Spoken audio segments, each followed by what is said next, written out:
Treasury NFT নিয়ে আর একটা নতুন ভিডিওতে সবাইকে স্বাগত। ট্রেজারি এনএফটিতে যাদের আইডি হ্যাক হয়ে গেছে বা হ্যাক কিভাবে হচ্ছে সেটা আজকে তোমাদের এই ভিডিওতে দেখাবো।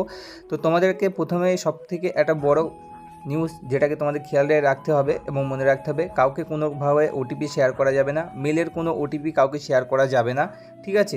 তারপরে যদি তোমাদের কোনো সমস্যা হয় তো ভিডিওর নিচে তোমরা কমেন্ট করতে পারো, তার উত্তর আমি দেওয়ার চেষ্টা করব। তো আমি ট্রেজারি এনএফটির ভিতরে চলে এসেছি। এখানে আসার পরে দেখো আমার যে এনএফটি যে আইডি সেটার মধ্যে আমি চলে আসলাম। এখানে আসার পর তোমাদের যদি আইডি কোনো রকমভাবে হ্যাক হয়ে যায় বা কেউ যদি ফ্রড করে তোমাদের সাথে, আইডি মেলের পাসওয়ার্ড চেঞ্জ করে নিয়েছে বা মেল হ্যাক করে নিয়েছে, তো তোমরা প্রথমে কি করবে, এনএফটির দেখো তোমাদের এখানে এনএফটির একটা এখানে ইউআইডি বলে একটা অপশান আছে, ঠিক আছে। তো ইউআইডি বলে যে অপশানটা আছে, এই অপশানে তোমাদের এখানে ক্লিক করতে হবে এবং ইউআইডি তোমাদেরকে কিন্তু অবশ্যই খুব প্রয়োজন, কারণ ইউআইডি ছাড়া তোমাদের আইডি কিন্তু রিকভারি করা যাবে না।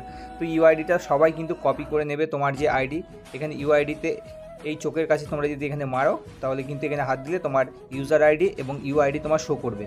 তো এই দুটো আইডি তোমাদেরকে একটা জায়গায় লিখে নিতে হবে কিংবা তোমাদেরকে স্ক্রিনশট করে রাখতে হবে। তারপরে তোমরা কিন্তু তোমাদের আইডিটা রিকভারি করতে পারবে। রিসেন্ট আমার একটা ফ্রেন্ডের সাথে এরকম হয়েছে, ওর জিমেলে ওটিপি গিয়েছিলো, সেখান থেকে সে জিমেলে ওটিপিটা শেয়ার করেছে এবং তার আইডিটা কিন্তু অলরেডি অন্যজনের নামে ট্রান্সফার হয়ে গেছে বা তার হ্যাক হয়ে গেছে, ঠিক আছে। তো তোমরা কেউ ওটিপি কেউ শেয়ার করবে না। বা কেভিন স্যারের নামে অনেকে বলছে যে কেভিন স্যার ফোন করেছে, এবং ট্রেজারি এনএফটিতে কেউ কোনো দিন ফোন করে না এবং